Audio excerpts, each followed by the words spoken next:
La extraña casa elevada entre la niebla, por Howard Phillips Lovecraft. De mañana, la niebla asciende del mar por los acantilados de más allá de Kingsport.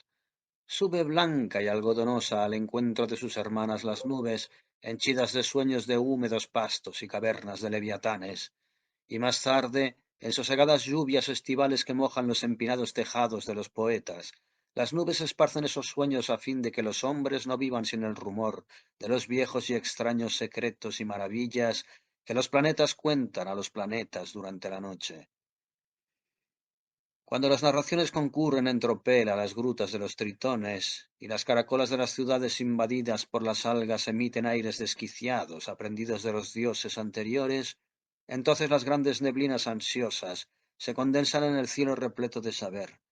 y los ojos que miran el océano desde lo alto de las rocas tan solo ven una mística blancura, como si el borde del acantilado fuese el límite de toda la tierra, y las campanas solemnes de las boyas tañesen libremente en el éter irreal. Ahora bien, al norte del arcaico Kingsport, los riscos se elevan con presunción altos y curiosos, terraza sobre terraza, hasta que el más septentrional de todos se recorta en el cielo como una nube gris y helada por el viento. Desolada, sobresale una punta en el espacio ilimitado, ya que la costa tuerce bruscamente allí donde desemboca el gran Miskatonic, después de dejar atrás Arkham, trasladando leyendas de los bosques y recuerdos singulares de las colinas de Nueva Inglaterra. Las gentes marineras de Kingsport miran hacia ese acantilado como miran otros hacia la estrella polar, y computan las guardias de la noche según éste oculta o permite ver la Osa Mayor, Casiopea y el dragón.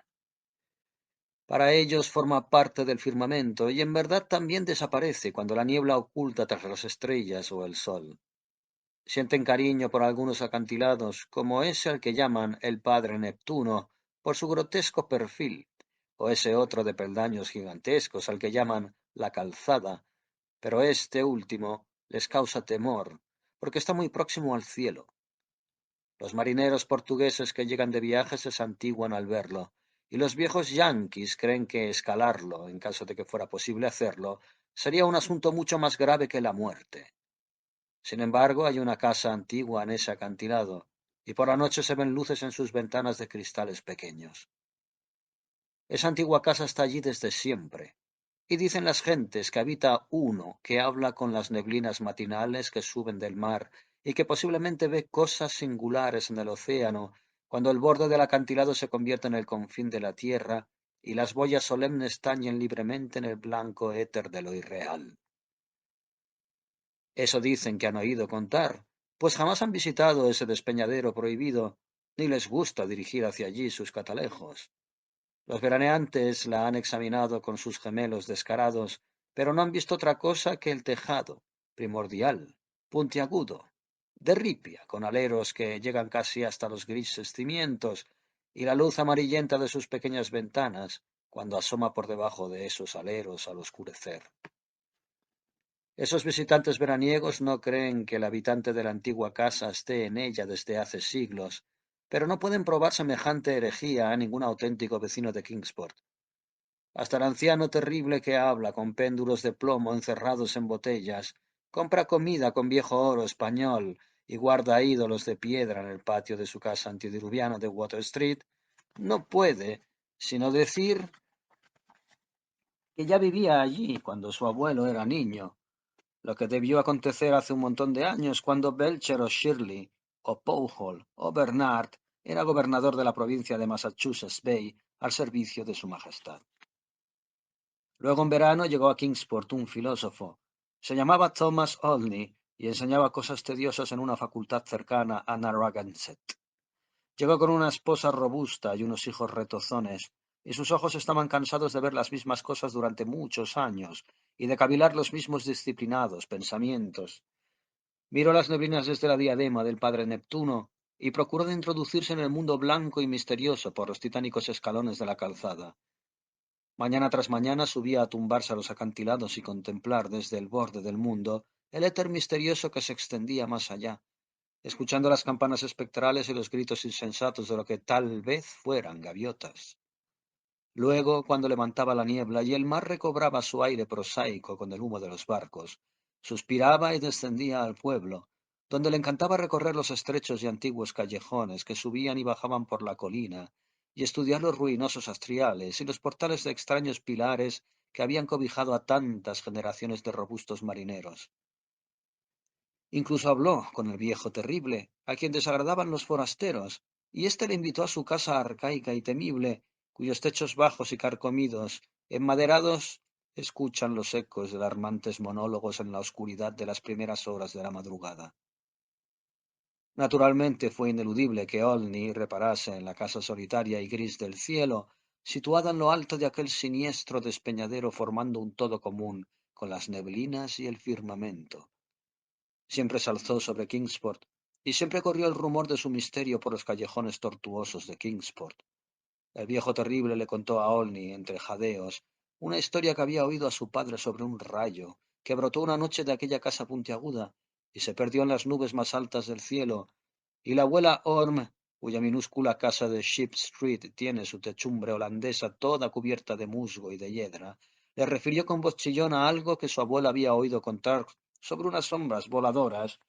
que salían de las neblinas orientales y se dirigían a la única puerta de esa inaccesible morada, la cual se abre al borde mismo del barranco que desciende hasta el océano y sólo puede verse desde los barcos que cruzan por el mar. Finalmente, anhelante de experiencias nuevas y extrañas, y sin que le contuvieran ni el temor de los vecinos de Kingsport, ni la usual indolencia de los veraneantes, tomó Olney una resolución terrible, a pesar de su formación conservadora o a causa de ella, que las vidas rutinarias alojan anhelos ansiosos de lo desconocido, hizo solemne juramento de escalar aquel acantilado del norte y visitar la casa anormalmente antigua y gris del cielo. Sin duda, su yo racional debió de convencerle de que sus moradores entraban por la parte de tierra a través de alguna cresta viable próxima al estuario de Miskatonic. Probablemente bajaban a comerciar a Arkham, conscientes de lo poco que le gustaba la casa a los Kingsport, o incapaces quizá de descender por la parte del acantilado que daba a Kingsport. Olney recorrió los riscos más accesibles hasta el pie del gran precipicio que subía a unirse insolente con las costas celestes, y comprobó de manera patente que ningún ser humano podía escalarlo ni descender por las laderas del sur.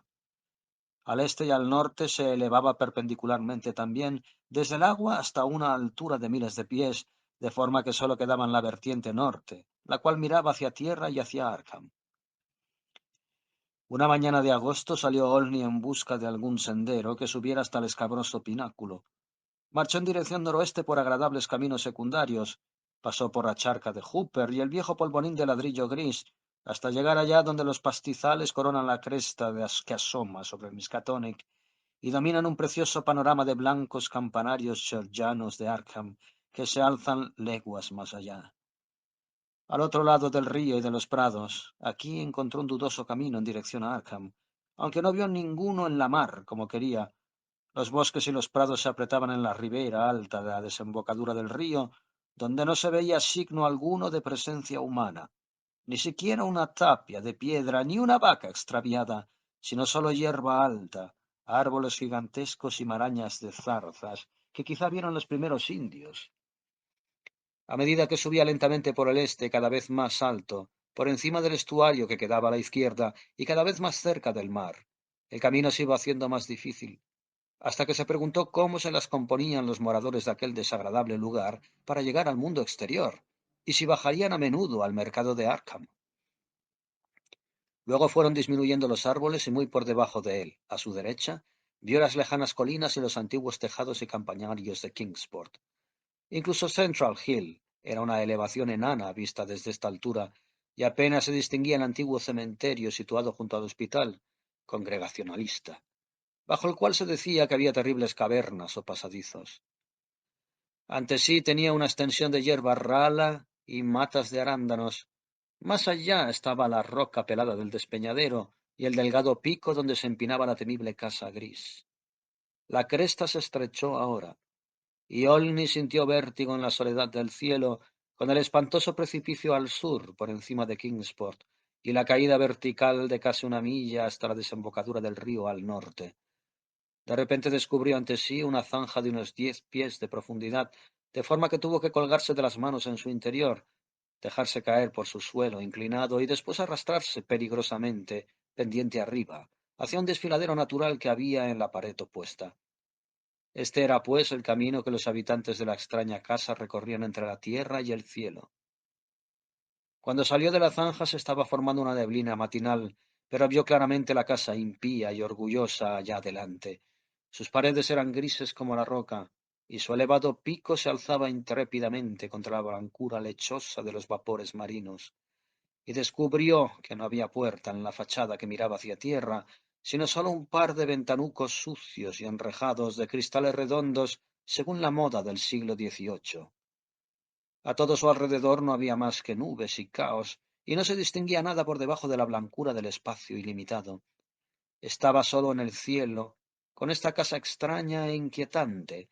y al acercarla cautelosamente en dirección hacia la parte delantera, y ver que no se podía llegar a su única puerta, salvo por el éter vacío, sintió un claro terror que la altura no acababa de explicar enteramente. Y era muy extraño que todavía existieran tablas carcomidas que formaban la techumbre y que los deshechos ladrillos formaran aún la chimenea. Cuando espesó la niebla, Olny reptó de una ventana a otra por las fachadas norte, oeste y sur, tratando de abrirlas, pero todas estaban cerradas. Se sintió vagamente desahogado al evidenciar, porque cuanto más miraba la casa, menos deseos tenía de entrar.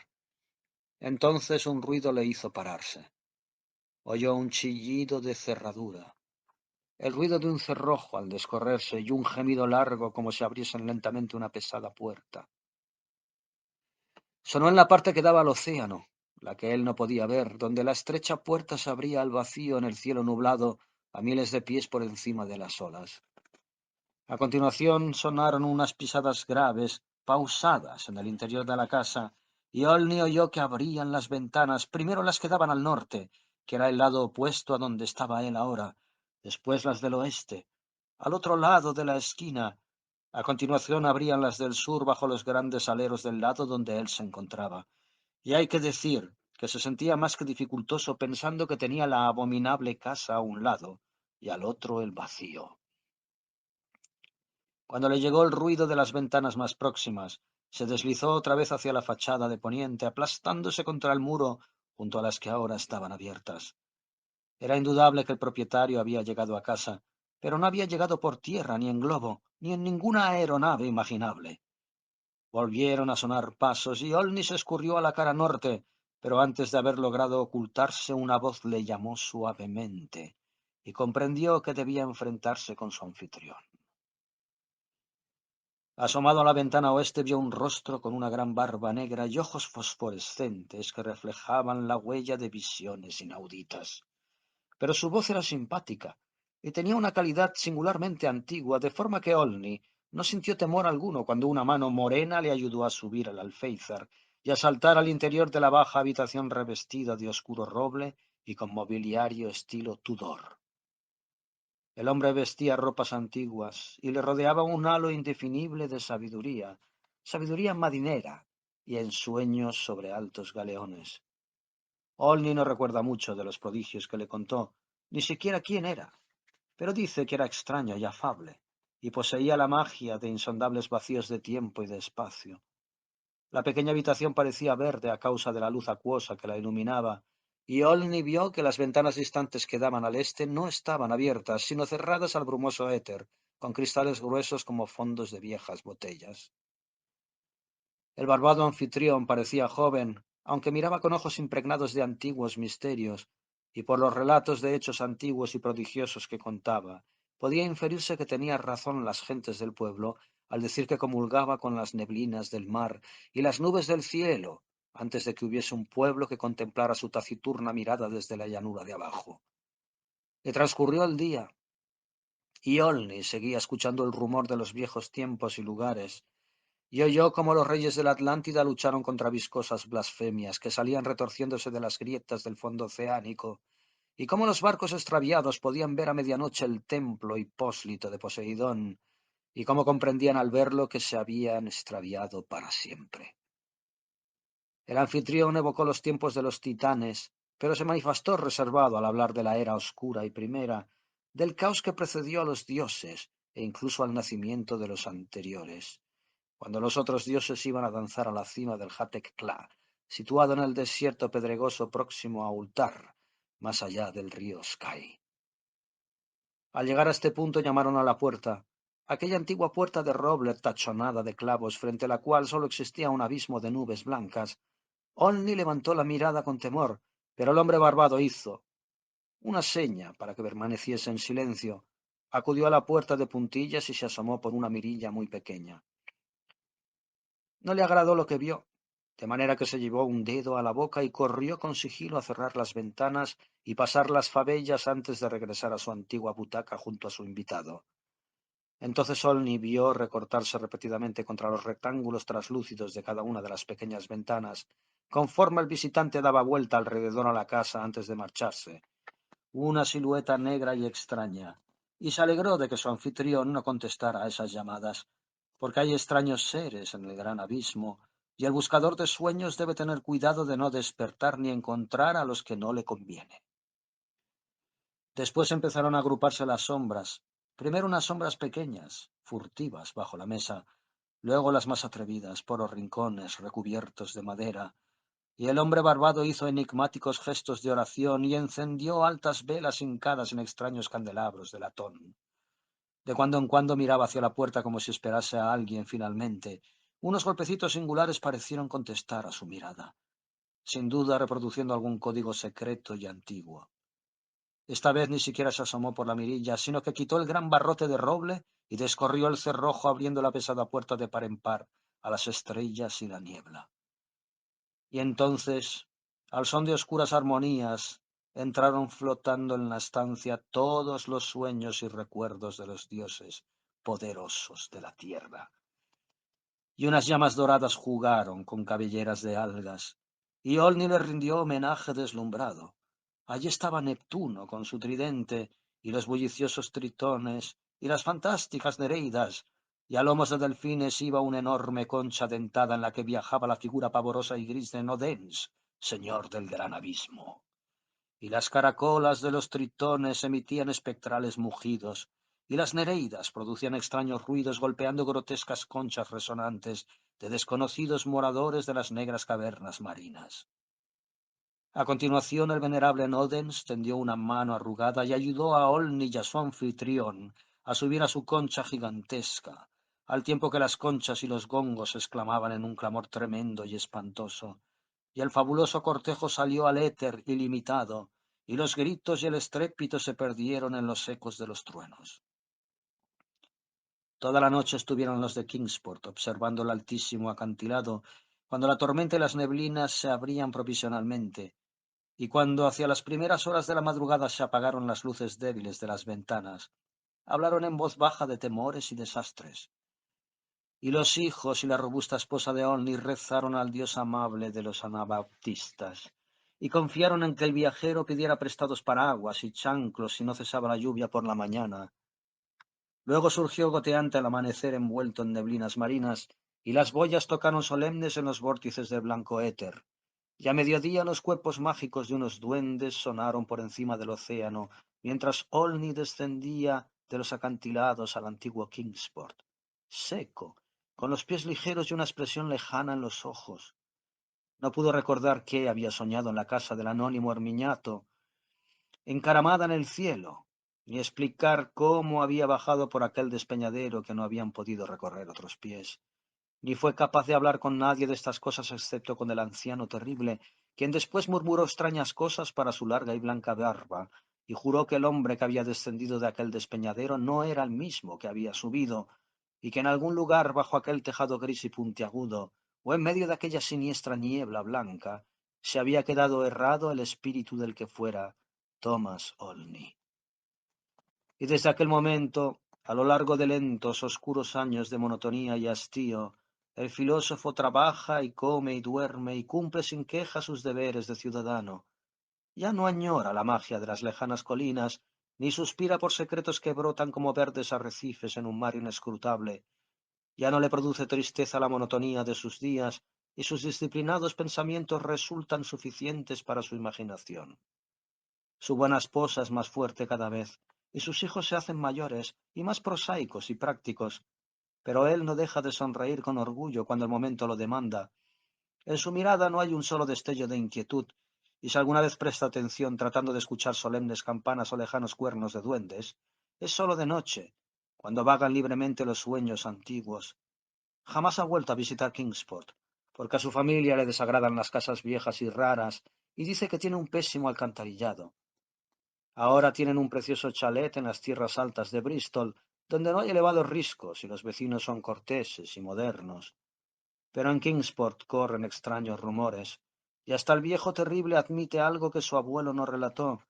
porque ahora, cuando el viento sopla tumultuoso del norte azotando la casa elevada que se funde con el firmamento, se rompe al fin ese silencio siniestro y ominoso que siempre fue dañino para los campesinos de Kingsport. Y los viejos hablan de voces agradables que oyen cantar allá arriba, y de risas henchidas de una alegría más grande que la alegría de la tierra, y cuentan que al atardecer las pequeñas ventanas se ven más iluminadas que antes. Dicen también que la fiera aurora llega más a menudo al lugar, vistiendo al norte de brillante azul con visiones de helados mundos, mientras el despeñadero y la casa se recortan negros y fantásticos contra singulares centelleos, y que las neblinas del amanecer son más espesas, y que los marineros no están tan seguros de que todos los tañidos que suenan amortiguados en el mar se deban a las boyas solemnes. Lo peor, sin embargo, es que se han secado los viejos temores en los corazones de los jóvenes de Kingsport, más inclinados cada vez a escuchar por la noche los rumores distantes que les trae el viento del norte. Juran que ningún daño ni dolor puede alojarse en esa casa elevada, ya que las nuevas voces llevan alegría y con ella un tintineo de risas y música. No saben qué relatos pueden traer las neblinas marinas a ese pináculo encantado del norte, pero anhelan conocer a alguno de los prodigios que llaman a la puerta que da al vacío, cuando las luces aumentan de espesor.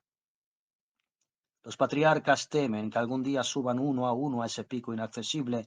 y averigüen los secretos seculares que se ocultan bajo el puntiagudo tejado que forma parte de las rocas, las estrellas y los antiguos temores de Kingsport.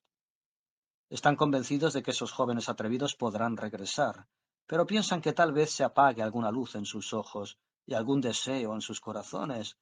y no desean que un Kingsport extraño, con sus empinados callejones y sus hastiales arcaicos, contemple indiferente el paso de los años, mientras crece el coro de risas, voz tras voz, y se haga más fuerte y desenfrenado en ese desconocido y terrible nido de águilas, donde las neblinas y los sueños de las neblinas se retardan en su trayecto del mar a los cielos. No quieren que las almas de sus jóvenes renuncien los plácidos hogares y las tabernas de techumbre holandesa del viejo Kingsport, ni desean que suenen con fuerza las risas y canciones del elevado y pedregoso lugar, porque así como la voz recién llegada ha traído nuevas neblinas del mar y nuevas luces del norte, así dicen, otras voces traerán más neblinas y luces hasta que tal vez los viejos dioses, cuya existencia insinúan solo en susurros por temor a que les oiga el sacerdote congregacionalista, salgan de abajo, abandonen la desconocida Kadaz del desierto frío y vengan a morar en ese despeñadero perversamente adecuado, tan próximo a las suaves colinas y valles de las sencillas y apacibles gentes marineras. No quieren que esto suceda, pues la gente sencilla, las cosas que no son de esta tierra, son mal recibidas, y además el viejo terrible recuerda frecuentemente lo que Olney contó sobre la llamada que el morador solitario temía, y la forma negra e inquisitiva que ambos vieron recortarse en la neblina a través de esas extrañas ventanas traslúcidas en forma de ojo de buey. Todas estas cosas, sin embargo, solo las pueden decidir los dioses anteriores. Entretanto, las neblinas matinales suben por ese pico vertiginoso y solitario de la vieja casa puntiaguda, esa casa gris de aleros bajos en la que no se ve a nadie, pero a la que la noche trae furtivas luces mientras el viento del norte habla de extrañas fiestas. Suben desde las profundidades blancas y algodonosas a reunirse con sus hermanas las nubes, llenas de ensueños sobre húmedos pastos y cavernas de leviatanes, y cuando los cuentos vuelan densos en las grutas de los tritones, y las caracolas de las ciudades cubiertas de algas elevan sones salvajes aprendidos de los dioses anteriores, entonces los grandes vapores de las neblinas suben ansiosos en tropel hacia el cielo cargado de saber. Y Kingsport, refugiándose inquieto en los acantilados menores. Bajo el vaporoso centinela de la roca, ven tan solo hacia el océano una mística blancura, como si el borde del acantilado fuese el límite de la tierra, y las solemnes campanas de boyas tañesen libremente en el éter irreal.